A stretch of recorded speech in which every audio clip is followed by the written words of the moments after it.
More than twice the size of wild Titanoboa exornantur, Serpent Regulus is the largest and most lethal snake I've encountered. With a skull that's more draconic than serpentine, it possesses a powerful bite, made even deadlier by the potent venom dripping from its fangs. The unique shape of its skull allows serpents to hunt in a way that other snakes cannot, by burrowing. Once underground, it simply waits for its victims to approach. Fortunately, its forked tail is usually still visible, poking just above ground. Miraculously, survivors have not only managed to tame Serpent Regulus, but ride it. Some can even stay seated while it lies in wait below ground, though I doubt it's a pleasant experience.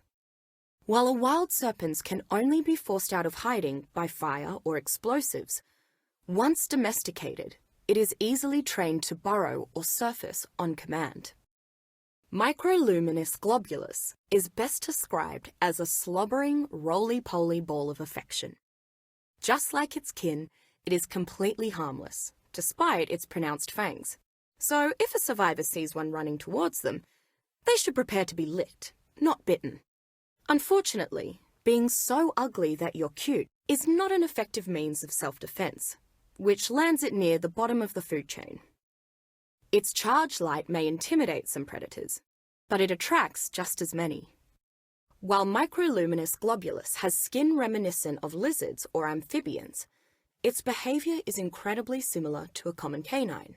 This has made it a particularly popular choice as a companion and source of charge light.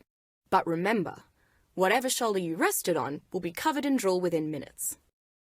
A floating beacon of light often found in the deepest pits of these caverns, Microluminous Electronus' appearance can seem almost heavenly. Its colourful plumage doesn't hurt either. Even without the charged light it emits, it would give any modern bird on Earth a run for its money in terms of pure spectacle. Although its feathery eyebrows might give one the impression that it is related to owls, it is not a bird of prey. It is entirely docile and shows no aggression towards survivors or other creatures. Microluminous Electronus' ability to fly and the ease with which it perches upon a survivor's shoulder has made it a favoured pet among many.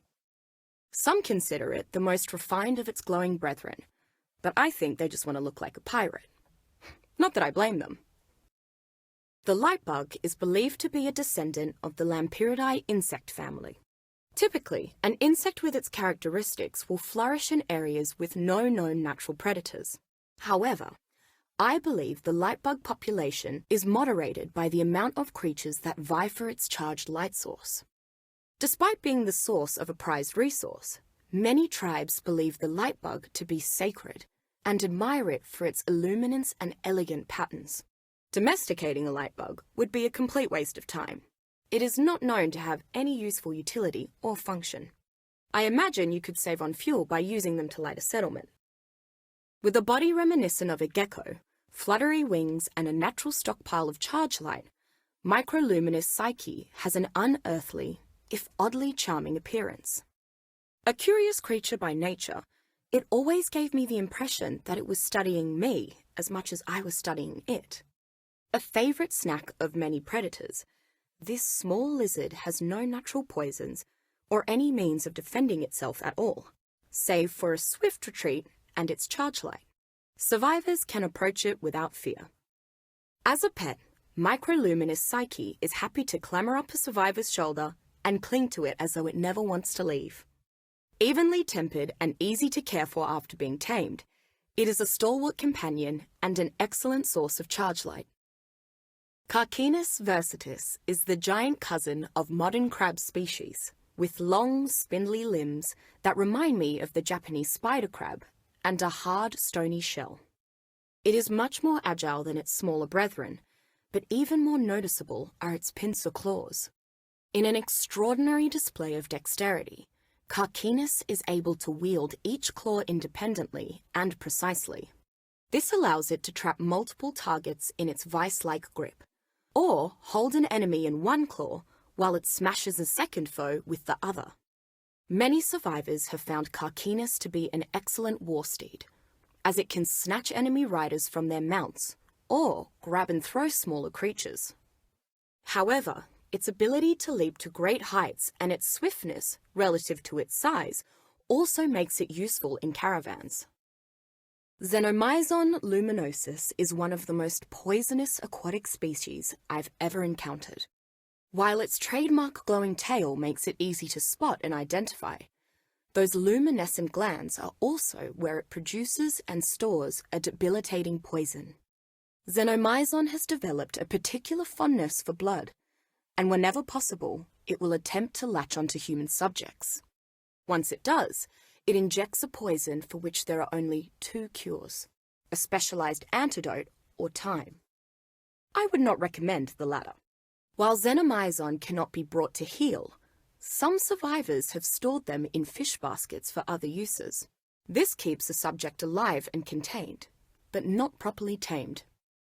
Bearing a strong resemblance to its relative, the naked mole rat, Heterocephalus magnus is a gentle giant that digs for plants and fungi with its imposing front teeth.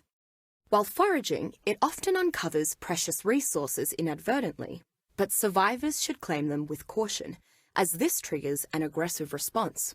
When threatened, Heterocephalus rolls up into a ball to shield itself with the armored plates on its back, much like an armadillo. It then rolls around like an oversized bowling ball, smashing through rocks, walls, and hopefully its aggressor. While hardly a ferocious war beast, Heterocephalus is an effective transport that can carry up to 3 passengers.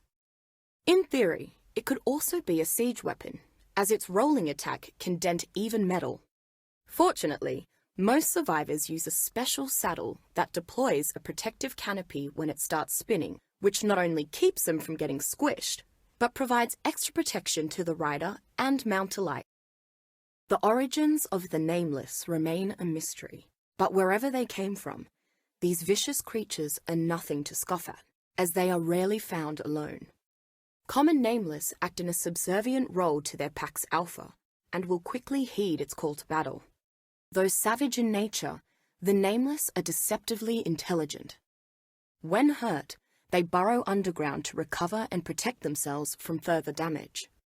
Fortunately, they are highly susceptible to damage and burns from charge-based light sources, and exploiting this weakness can save a survivor's life.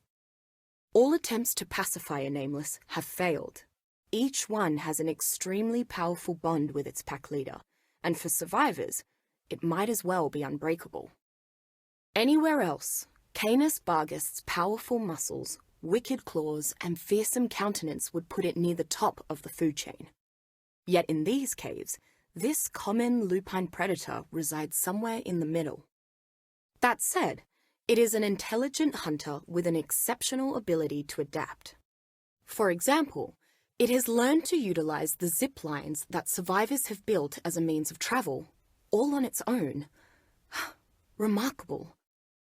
The strong legs of the Canis bargas make it an effective mount for many survivors, particularly for long-distance travel. While other creatures outshine it when it comes to bursts of speed, its stamina and ability to climb across both natural vines and artificial zip lines makes it a highly versatile traveling companion. At home in the cavern's deepest chambers, reapers are towering, terrifying apex predators. Beyond overwhelming their prey with fangs and claws, reapers can burrow underground to set an ambush and fire acidic projectiles from their tails. Yet it is their macabre method of reproduction that is their most frightening feature. Bizarrely, a female reaper's tail doubles as a reproductive organ, but only when piercing human survivors. Once impregnated, the survivor carries the young reaper until it bursts from their chest in a grotesque, disturbing spectacle.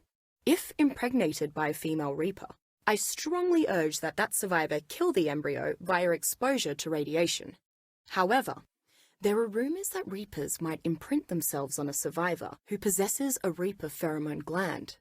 This has led some mad survivors with dreams of riding on the back of a reaper to try seeing the gestation period through to the end, but that is extremely dangerous. Not to mention disgusting. Draconus obscurum is a magnificent example of a predator that has flawlessly adapted to its environment. It is surrounded by cavern walls, so it developed powerful claws with which to scale them, and colourful plumage on its anterior limbs that let it glide from perch to perch. But most dangerous of all, its active camouflage, which lets it fade into the shadows and stalk its prey undetected. It has even adapted to the nameless and the reapers. Draconus feathers will raise in warning when they are near, and this massive, elegant lizard seems to be the reaper's only natural enemy. With its unparalleled mobility and undeniable power, Draconus obscurum is a highly sought-after mount. Survivors who successfully bring one back from its nesting grounds will suddenly find these caverns much easier to traverse, and that their enemies have become their unsuspecting prey. Even its saddle and rider are affected by its active camouflage, so a survivor's enemies will never see them coming. A highly hostile predator with a pack mentality, Chimerum odiosus has a voracious appetite and will quickly swarm anything that possesses its favourite delicacy: charge. In fact, charge light seems to be crucial to its survival. When in its presence, they are strong and aggressive, but without it, they are weaker and quicker to flee. Though distinct from any known species, Chimerum's appearance is a hideous pastiche of bats and cephalopods, and as an unbiased professional, I have to say, I really hate these bloody things. Honestly. For better or worse, there is no known method of taming Chimerum odiosus. If one must confront these creatures, remember to do so away from any charged light sources, as an empowered Chimerum swarm can punch well above its weight class. Most commonly found in the upper chambers of the caverns, Microluminous serenitis is at once elegant and adorable. As with its relatives, it is entirely peaceful and no threat to survivors. After close study, by which I mean very scientific bouts of cuddling, I found that it shares traits with both bovids and cervids. However, in the soft glow of its charge light, Microluminous serenitis always gave me the impression that were it larger, it would be right at home pulling Artemis' chariot. An exceptionally well-mannered and huggable companion, Microluminous serenitis is an excellent choice of pet for any survivor.